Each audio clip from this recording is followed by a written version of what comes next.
ನಿನ್ನೆ ನಾನು ಪತ್ರಿಕಾಗೋಷ್ಠಿ ಗಮನಿಸಿದೆ. ಪತ್ರಿಕಾಗೋಷ್ಠಿಯಲ್ಲಿ ಒಂದಷ್ಟು ಜನ ನಮ್ಮದೇ ಪಕ್ಷದ ಏನು ನಾಯಕರು ಅಂತ ಅನ್ಸ್ಕೊಂಡಿದ್ದಾರೆ, ಅವರು ಒಂದಷ್ಟು ಪತ್ರಿಕಾಗೋಷ್ಠಿ ಮಾಡಿದ್ದಾರೆ. ಆಕ್ಚುಲಿ ಆ ಥರ ಪತ್ರಿಕಾಗೋಷ್ಠಿ ಏನು ಅವಶ್ಯಕತೆ ಇರಲಿಲ್ಲ. ಇದೆಲ್ಲ ಆಂತರಿಕ ವಿಷಯ. ಅವತ್ತು ವಿಶ್ವನಾಥ್ ಅಣ್ಣ ಬಂದು ಮತ್ತೆ ಕ್ಲಾರಿಟಿ ಕೊಡಕ್ಕೆ ಇಷ್ಟಪಡ್ತೀನಿ. ಏನು ಸುಧಾಕರ್ ಅವರು ತುಂಬಾ ಮುತ್ಸದ್ದಿ ರಾಜಕಾರಣಿ ಇದ್ದಾರೆ, ತುಂಬಾ ಅನುಭವಿ ಆಗಿದ್ದಾರೆ, ಇಲ್ಲಿ ಮಂತ್ರಿಗಳಾಗಿದ್ದಂಥವ್ರು.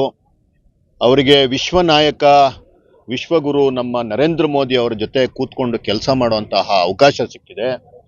ಮುಂದಿನ ದಿನಗಳಲ್ಲಿ ಅವರು ಮಂತ್ರಿ ಸಹ ಆಗಲಿ. ಅದೇ ರೀತಿ ಅವರ ಮಾರ್ಗದರ್ಶನದಲ್ಲಿ ಇಲ್ಲಿ ಸಂದೀಪ್ ಅಂತ ಯುವಕರು, ಸಂದೀಪೇ ಅಲ್ಲ, ಮತ್ತೆ ಹೇಳ್ತಾ ಇದೀನಿ, ಸಂದೀಪ್ ಮಾತ್ರ ಅಂತ ಅವ್ರು ಹೇಳಿಲ್ಲ, ಸಂದೀಪ್ ಅಂತ ಯುವಕರು ವಿಧಾನಸಭೆಗೆ ಬರಬೇಕು.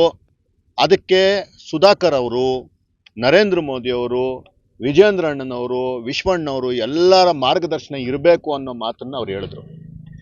ಅದನ್ನ ಕೆಲವರು ತಪ್ಪಾಗಿ ತಿಳ್ಕೊಂಡು ಸಿಕ್ಕಾಪಟ್ಟೆ ಆತಂಕಕ್ಕೆ ಒಳಗಾಗಿ ತುಂಬಾ ಗಾಬರಿ ಆಗಿದ್ದಾರೆ ಕೆಲವರೆಲ್ಲ.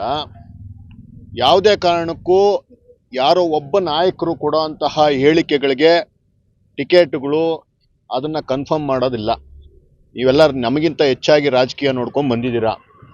ಈಗ ಗಜೇಂದ್ರ ಅವರೇ ಅಲ್ಲಿ ಕೂತ್ಕೊಂಡು ಅಧ್ಯಕ್ಷರಾಗಿ, ನಗರಸಭಾ ಅಧ್ಯಕ್ಷರಾಗಿ ಆಗಬೇಕಾದ್ರೆ ಏನೆಲ್ಲ ಸರ್ಕಸ್ ಮಾಡಿದ್ರು ಅಂತ ಅವ್ರಿಗೆ ಗೊತ್ತಿದೆ.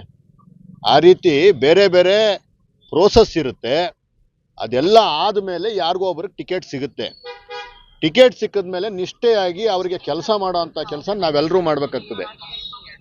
ನಮ್ಮ ಯುವಕರು, ನಮ್ಮ ಬೇರೆ ಬೇರೆ ಯಾರಾದರೂ ಇದ್ದಾರೆ ಚಿಕ್ಕಬಳ್ಳಾಪುರದಲ್ಲಿ ಅಂದ್ರೆ ಸಂದೀಪ್ ರೆಡ್ಡಿ ಅವ್ರು ಮಾತ್ರ ಇಲ್ಲ. ಯಾಕೆ ನಿಮ್ಗೆ ನವೀನ್ ಕಿರಣ್ ಅವ್ರು ಕಾಣಿಸೋದಿಲ್ವಾ? ನವೀನ್ ಕಿರಣ್ ಅವ್ರಿಗೊಂದು ಅವಕಾಶ ಕೊಡಿಸ್ಬೇಕು ಅಂತ ನಿಮ್ಗೆ ಯಾರಿಗೂ ಅನ್ಸಲ್ವಾ? ಕೆ ವಿ ನಾಗರಾಜ್ ಅವ್ರು ನಿಮ್ಗೆ ಯಾರಿಗೂ ಕಾಣಿಸಲ್ವೇನ್ರಿ? ಕೆ ವಿ ನಾಗರಾಜ್ ಅವರು ಪಾಪ ಮೊನ್ನೆ ಆ ಮಿಲ್ಕ್ ಯೂನಿಯನ್ ಇದರಲ್ಲಿ ನಮ್ಮ ಪಿತಾಮಹ ಹೇಳ್ಬೇಕು ಅಂತಂದ್ರೆ ನಮ್ಮ ಚಿಕ್ಕಬಳ್ಳಾಪುರಕ್ಕೆ ಆ ಯಪ್ಪ ಟಿಕೆಟ್ ತಗೊಬೇಕು ಅಂತಂದ್ರೆ ಹತ್ತವ್ರೆ. ಯಾಕೆ ಅವ್ರ್ಯಾರು ಕಾಣಿಸಲ್ವಾ ನಿಮ್ಗೆ? ಯಾಕೆ ಮುರಳಕುಂಟೆ ಕೃಷ್ಣಮೂರ್ತಿ 24 ಗಂಟೆ ಪಾಪ ನಿಮ್ ಜೊತೆನೇ ಇರ್ತಾರಲ್ಲ, ನಿಮ್ ಜೊತೆ ಕೆಲಸ ಮಾಡ್ತಿರ್ತಾರಲ್ಲ. ನಾನು ಅವತ್ತು ಜಿಲ್ಲಾಧ್ಯಕ್ಷ ಆದಾಗ ಪಾಪ ಯಾರೋ ಹೇಳಿದ್ರು ಅಂತೇಳಿ ಬಂದು ರಾಜ್ಯದ ಅಧ್ಯಕ್ಷರಿಗೆ, ಬಿಜೆಪಿಗೆ ಧಿಕ್ಕಾರ ಕೂಗಿದ್ರಲ್ಲ ಮುರಳಕುಂಟೆ ಕೃಷ್ಣಮೂರ್ತಿ. ನಿಮಗೋಸ್ಕರ ಅವ್ರ ಭವಿಷ್ಯನ ಹಾಳು ಮಾಡ್ಕೊಂಡಿದಾರಲ್ರಿ ಬಿಜೆಪಿನಲ್ಲಿ. ಅವ್ರಿಗೆ ತೋರಿಸ್ರಿ, ಪಾಪ ಅವ್ರಿಗೆ ಕೊಡಿಸ್ರಿ ಟಿಕೆಟು. ನಿಮಗೆ ಯಾರಿಗೆ ಬೇಕೋ ಅದನ್ನೇ ಏನು ವ್ಯಕ್ತಿಗತ ಮಾಡ್ಕೊಂಡಿದ್ದೀರ ನೀವು? ಯಾರಪ್ಪನ ಸೊತ್ತಲ್ಲಪ್ಪ ಬಿಜೆಪಿ, ಕಾರ್ಯಕರ್ತರ ಸೊತ್ತು. ಯಾವನೋ ಹೇಳ್ತಾ ಇದ್ದ, ಯಾರೋ ಬಂದಿದ್ದಾದ್ಮೇಲೆ ಬಿಜೆಪಿ ಅಂತ. ಸುಧಾಕರ್ ಬಂದಿದ್ದಾದ್ಮೇಲೆ ಬಿಜೆಪಿಗೆ ಶಕ್ತಿ ಬಂದಿರೋದು ಖಂಡಿತ ನಿಜ, ಎಲ್ಲರೂ ಒಪ್ತೀವಿ. ಸುಧಾಕರ್ ಒಂದು ಶಕ್ತಿ. ಸುಧಾಕರ್ ನಿಜವಾಗ್ಲೂ ಒಬ್ಬರು ಲೀಡ್ರು, ಒಬ್ಬ ವಿಷನರಿ ಲೀಡ್ರು. ಅವ್ರ ಜೊತೆ ನಾವು ಹೆಗಲು ಕೊಟ್ಟು ಭುಜಕ್ಕೆ ಭುಜ ಕೊಟ್ಟು ಕೆಲಸ ಮಾಡಿದ್ದೀವಿ. ಯಾರೋ ಏನೋ ಹೇಳ್ಬಿಟ್ರೆ ಅಲ್ಲ. ಮೊನ್ನೆ MP ಎಲೆಕ್ಷನಲ್ಲಿ ಎಷ್ಟು ನಾವು ಕೆಲಸ ಮಾಡಿದ್ದೀವಿ. ಇವತ್ತು ಹೇಳ್ತೀರಾ ನೀವು MLA ಎಲೆಕ್ಷನಲ್ಲಿ ನೀವು ವಿರುದ್ಧ ಮಾಡಿದ್ದೀರಾ ಅಂತ. ಈ ಪ್ರೋಗ್ರಾಮ್ ಆದಮೇಲೆ ನನ್ನ ಮನೆ ದೇವರು ಸೀತಬೈರೇಶ್ವರನ ಪ್ರತಿಷ್ಠಾಪನೆ ಇದೆ ನಮ್ಮ ಪೆರೇಸಂದ್ರ ಭಾಗದಲ್ಲಿ, ಜೀಗಾನಹಳ್ಳಿ ಅನ್ನೋ ಒಂದು ಊರಲ್ಲಿ. ಅಲ್ಲಿಗೆ ಹೋಗ್ತಾ ಇದ್ದೀನಿ. ಆ ದೇವಸ್ಥಾನಕ್ಕೆ ನನ್ನ ಮನೆ ದೇವರ ಮೇಲೆ ಆಣೆ ಮಾಡಿ ಹೇಳ್ತಾ ಇದ್ದೀನಿ, ನನ್ನ ಮತ ಕೂಡ ಪ್ರದೀಪ್ ಈಶ್ವರ್ ವಿರುದ್ಧ ನಿಂತಾಗ ಸುಧಾಕರ್ ಅವರು ಆ ಮನೆ ಮೇಲೆ, ನನ್ನ ಮನೆ ದೇವರ ಮೇಲೆ ಆಣೆ ಮಾಡಿ ಹೇಳ್ತಾ ಇದ್ದೀನಿ, ನಾನು ಸುಧಾಕರ್ಗೆ, ನನ್ನ ಬಿಜೆಪಿಗೆ ಓಟ್ ಹಾಕಿದ್ದೀನಿ. ಅಂತಹ ಬದ್ಧತೆ ಇರುವಂಥವ್ರು ನಾವೆಲ್ಲ. ಏನಾದರೂ ಹೆಚ್ಚು ಕಡಿಮೆ ಆಗಿದ ತಕ್ಷಣ ನಾನು ಕಾಂಗ್ರೆಸ್ಗೆ ಓಡೋಗ್ತೀನಿ ಅಂತ ಬಂದಿದ್ದಲ್ಲಪ್ಪ. ಎಷ್ಟು ಸಲ ನಿನಗೆ ನಾನು ಸಮಾಧಾನ ಮಾಡಿದ್ದೀನಿ. ಕಾಂಗ್ರೆಸ್ಗೆ ಹೊಟ್ಟೋಗೋಣ ಅಂತ ಹೇಳಿದ್ದು ಯಾರು? ಗಜೇಂದ್ರ. ಬೇಡಪ್ಪ ನಿನಗೆ ಭವಿಷ್ಯ ಇದೆ ಅಂತ ಹೇಳಿದ್ದು ಯಾರು ಅವತ್ತು? ಯಾರ ಮೇಲೆ ನೀನು ಮುನ್ಸ್ಕೊಂಡಿದ್ದು? ಪಾಪ ಇದೇ ಸುಧಾಕರ್ ಮೇಲೆ. ಸುಧಾಕರ್ ಅವ್ರ ವಿರುದ್ಧ ನಾವು ಯಾವತ್ತೂ ಷಡ್ಯಂತ್ರ ಮಾಡಿಲ್ಲ. ಸುಧಾಕರ್ ವಿರುದ್ಧ ನಾವು ಯಾವತ್ತೂ ಕೆಲಸ ಮಾಡಿಲ್ಲ. ಟಿಕೆಟ್ ಬೇಕು ಅಂತ ಅವ್ರು ಕೇಳಿದಾಗ ಅದೇ ಸಮಯದಲ್ಲಿ ಅಲೋಕ್ ವಿಶ್ವನಾಥ್ ಅವ್ರಿಗೆ ನಾವು ಟಿಕೆಟ್ ಕೇಳಿ ಸಹಜ. ಒಂದು ಪಕ್ಷ ಅಂದಮೇಲೆ 4-5 ಜನ ಟಿಕೆಟ್ ಕೇಳ್ತಾರ್ರಿ. ಅವ್ರ ಪರವಾಗಿ ಕೆಲಸ ಮಾಡಿದ್ವಿ. ನೀವು ಟಿಕೆಟ್ ತಗೊಂಡು ತಂದಿದ್ದು ಮಾರನೇ ದಿವಸ ನಿಮ್ಗೆ ಕೆಲಸ ಮಾಡಕ್ಕೆ ಸ್ಟಾರ್ಟ್ ಮಾಡಿದ್ವಿ ನಾವು. ಜ್ಞಾನ ಇಲ್ವಾ ನಿಮಗೆ? ಅದೇ ಸುಧಾಕರ್ ಅವ್ರು ನಮ್ಮ ಮನೆಗೆ ಬಂದು ನಮ್ಮನ್ನು ಕೇಳ್ಕೊಂಡ್ರು.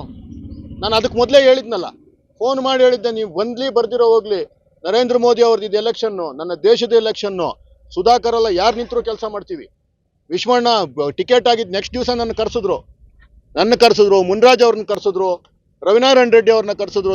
ಇದರಿಂದ ಗೌರಿಬಿದ್ನೂರಿಂದ ಎಲ್ಲರೂ ಕೆಲಸ ಮಾಡಬೇಕು. ಏನಾಗಿದೆ, ಟಿಕೆಟ್ ಹೋರಾಟ ಮಾಡಿದ್ದಾಗೋಯ್ತು. ಕೆಲಸ ಮಾಡಬೇಕು ಅಂತ ಹೇಳಿದಾರ್ರಿ, ಕೆಲಸ ಮಾಡಿದೀವಿ. ನಾವು ಬೇರೆ ಬೇರೆ ಮಾತಾಡಕ್ ಬರುತ್ತೆ ನಮಗೂ.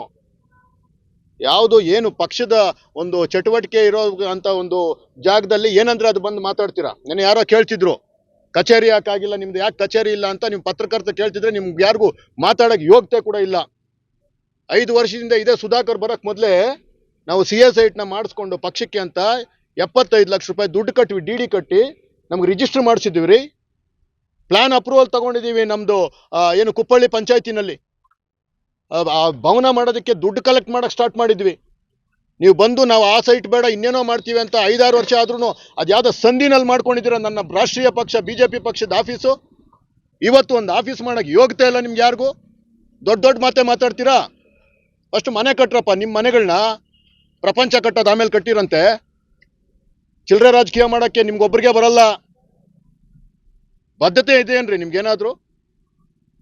ರಾಜಕೀಯ ಮಾಡೋದು ಅಂತಂದ್ರೆ ಇಷ್ಟ ಬಂದಂಗೆ ಯಾರ್ದೋ ಒಬ್ಬರದ್ದು ಹಿಂದೆ ಅಲ್ಲ, ಎಲ್ಲಾರ ಹಿಂದೆ ಹೋಗ್ಬೇಕು. ಎಲ್ಲರೂ ನಾಯಕರೇ.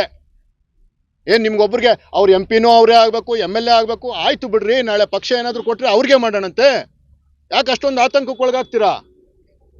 ಕೃಷ್ಣಮೂರ್ತಿ ಅವ್ರ ಬಗ್ಗೆ ಯಾವತ್ರಿ ನೀವೆಲ್ಲ ದನಿ ಎತ್ತಿದ್ದೀರಾ? ಅವ್ರಿಗೆ ಟಿಕೆಟ್ ಸಿಕ್ಕಿಲ್ಲ ಅಂದ್ರೆ ಇನ್ಯಾರಿಗೋ ಅವ್ರ ಮನೆಯವ್ರಿಗೆ ಕೊಡ್ಬೇಕಾ ನಿಮ್ಗೆ? ಯಾಕೆ ಬೇರೆಯವ್ರು ಯಾರು ನಿಮ್ ಜೊತೆ ಬುಜುಕ್ ಕೊಟ್ಟ ಕೆಲಸ ಮಾಡಿಲ್ವಾ?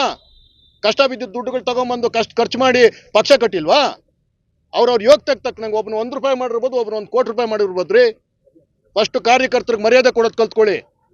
ವಿಶ್ವಣ್ಣ ಹೇಳಿದ್ದು ಇಂಥ ಯಾರಾದ್ರೂ ಯುವಕರು ಬರಬೇಕು ಅಂತ ಅಷ್ಟೇ. ಅಲ್ಲ ರೀ ವಿಶ್ವಣ್ಣು, ಅಕಸ್ಮಾತ್ ನಾನು ಹೇಳೋದು, ಈಗ ಸುಧಾಕರ್ ಅವರು ಇವತ್ತು MP ಆಗಿದ್ದಾರೆ. ಅಕಸ್ಮಾತ್ ಸುಧಾಕರ್ ಅವ್ರಿಗೆ ನಾಳೆ MLA ಟಿಕೆಟ್ ಸಿಕ್ತು ಅಂತ ಇಟ್ಕೊಳ್ಳಿ. MLA ಟಿಕೆಟ್ ಅವ್ರು ಇಲ್ಲಿ ಬಂದ್ರೆ MP ಖಾಲಿ ಆದಾಗ ಯಾರಿಗದು ಲಾಭ ಆಗುತ್ತೆ ಅಂತ ನಿಮ್ಗೇನಾದ್ರು ಗೊತ್ತಿದ್ಯಾ? ಅಲೋಕ್ ವಿಶ್ವನಾಥ್ ಅವ್ರಿಗೆ ಮತ್ತೆ MP ಆಗೋ ಚಾನ್ಸ್ ಸಿಗುತ್ತೆ ರೀ. ಅದನ್ನೂ ಸಹ ಅವರು ತ್ಯಾಗ ಮಾಡಿ ಯಾರಾದ್ರೂ ಯುವಕರು ಬರ್ಲಿ ಅಂತ ಹೇಳ್ತಿದ್ದಾರೆ. ಏನಾದ್ರು ಅರ್ಥ? ಆ ಮನುಷ್ಯನ ದೊಡ್ಡತನ ನೀವೇನೋ ಅರ್ಥ ಮಾಡ್ಕೊಂಡಿದ್ದೀರಾ? ಆ ಮನುಷ್ಯನ ಪಾರ್ಟಿ ಬದ್ಧತೆ ನಿಮ್ಗೆ ಗೊತ್ತೇನ್ರಿ? ಯಡಿಯೂರಪ್ಪ ಅಂದ್ರೆ ಅವ್ರಿಗೆ ಪ್ರಾಣ ರೀ. KJP ಮಾಡಿ ಹೋದ್ರು, ಬಾ ಅಂತಂದ್ರು. ಹೋದ್ರೇನ್ರಿ ಯಡಿಯೂರಪ್ಪರವ್ರ ಜೊತೆ ವಿಶ್ವನಾಥ್ ಅವರು? ಆವತ್ತು ಗೆಲ್ಲಿ ಸೋಲಿ ನಂದು BJP ಅಂತ ನಿಂತ್ಕೊಂಡ್ರು. ವ್ಯಕ್ತಿಯಿಂದ ಹೋಗೋದಲ್ಲ, ಕಾರ್ಯಕರ್ತರ ಪಕ್ಷ ಇದು. ಮಾತುಗೆ ಮುಂಚೆ ಹೇಳ್ತೀರಾ BJP ಅದು ಓಟ್ ಇರ್ಲಿಲ್ಲ ಇಲ್ಲೇನೋ ಬಂತು ಅಂತ. ಅಣ್ಣ ಜ್ಞಾಪಕ ಇಟ್ಕೊಂಡು ಹೋಗಿ, ಏನಾದ್ರು ಡೇಟಾ ಇದ್ರೆ ತೆಗೆದು ನೋಡು, ಗೂಗಲ್ ಮಾಡಿ ನೋಡು. 2019 ನಮ್ಮ ಬಚ್ಚೇಗೌಡರು ನಿಂತಾಗ ಯಾರು ನೀವೆಲ್ಲ ಕಾಂಗ್ರೆಸ್ ಅಲ್ಲೇ ಇದ್ರಿ. MP ನಿಂತಾಗ 95,000 ಓಟು ಹಿಸ್ಟ್ರಿ. ಅವತ್ತು ದಳ ಕೂಡ ನಮ್ಗೆ ಆಪೋಸಿಟ್. ಅವತ್ತು ದಳ ಮತ್ತೆ ಕಾಂಗ್ರೆಸ್ ಜೊತೆಗೆ ಹೋಗಿದ್ದು 95,000 ಹಣ. ಅದಕ್ಕೆ ಮೊದಲು 35,000 MP ಅವ್ರಿಗೆ ಬಂದಿತ್ತು. ರವಿನಾರಾಯಣ ರೆಡ್ಡಿ ಅವರು ಒಬ್ಬರೇ ಒಬ್ರು, ನರಸಿಂಹಮೂರ್ತಿ ಅವರು ಒಂದೇ ಒಂದು ಸೀಟ್ ಇದ್ರೆ ನಮ್ದು ZP ಸೀಟು. ಏನೆಲ್ಲ ಮಾಡಿ ಅವತ್ತು ಅಧ್ಯಕ್ಷರು ಮಾಡಿದ್ರು. ಡಾಕ್ಟರ್ ಮಂಜುನಾಥ್ ಅವರು ಏನಿತ್ತು ಏನಿಲ್ವೋ ಅವ್ರು ಪ್ರತಿ ದಿವಸ ದುಡ್ದಿದಾರ್ರಿ. ಚಿಂತಾಮಣಿ ಮಹೇಶ್ ಹಣ್ಣು ಆವತ್ತಿಂದ ಚಕ್ರ ಕಟ್ಕೊಂಡು ಅವಿಭಜಿತ ಕೋಲಾರ ನಮ್ದು ಏನು ಡಿಸ್ಟ್ರಿಕ್ಟ್ ಇತ್ತು ಅಷ್ಟು ಕಡೆ ತುರುಕ್ತಾ ಇದ್ರಿ. ಬಂಗಾರಪೇಟೆಯಲ್ಲಿ ನಾವು ಗೆದ್ದಿಲ್ವ BJP? ದೊಡ್ಡಬಳ್ಳಾಪುರದಲ್ಲಿ ಒಂದು ಹಿಂದುಳಿದ ಒಂದು ಯುವಕ ಧೀರಜ್ ಮುನ್ರಾಜ್ ಅವರು, ಒಂದು ಸಣ್ಣ ಯುವಕ ದೊಡ್ಡಬಳ್ಳಾಪುರದಲ್ಲಿ ಹೋಗಿ ಅಂತ ಕಾಂಗ್ರೆಸ್ ಭದ್ರಕೋಟೆಯನ್ನ ಛಿದ್ರ ಮಾಡಿ BJP MLA ಆಗಿಲ್ವಾ? ಅವರು BJP ಅವರು ಸಾಧನೆ ಮಾಡಿದ್ದಲ್ವಾ? ಏನ್ ನೀವು ಒಬ್ರು ಮಾತ್ರ ಆಕಾಶದಿಂದ ಉದುರು ಬಂದ್ಬಿಟ್ಟಿದ್ದೀರೇನ್ರಿ? ಎಲ್ಲಾರ್ಗೂ ಅವಕಾಶ ಕೊಡೋದಕ್ಕೆ, ಎಲ್ಲಾರ್ಗೂ ಮರ್ಯಾದೆ ಕೊಡೋದು ಕಲ್ತ್ಕೊಳ್ಳಿ. ಈ ಪ್ರಕೃತಿ ನಿಮ್ ಜೊತೆ ನಿಂತ್ಕೊಳುತ್ತೆ. ಯಾವಾಗ ನೋಡಿದ್ರು ಕೌಂಟ್ರ್ ಕೊಟ್ಕೊಂಡು, ಯಾವಾಗ ನೋಡಿದ್ರು ಅದು ಮಾಡ್ಕೊಂಡು ಇದು ಮಾಡ್ಕೊಂಡು. ಯಾರಪ್ಪನ ಸೊತ್ತಲ್ಲ ಚಿಕ್ಕಬಳ್ಳಾಪುರ.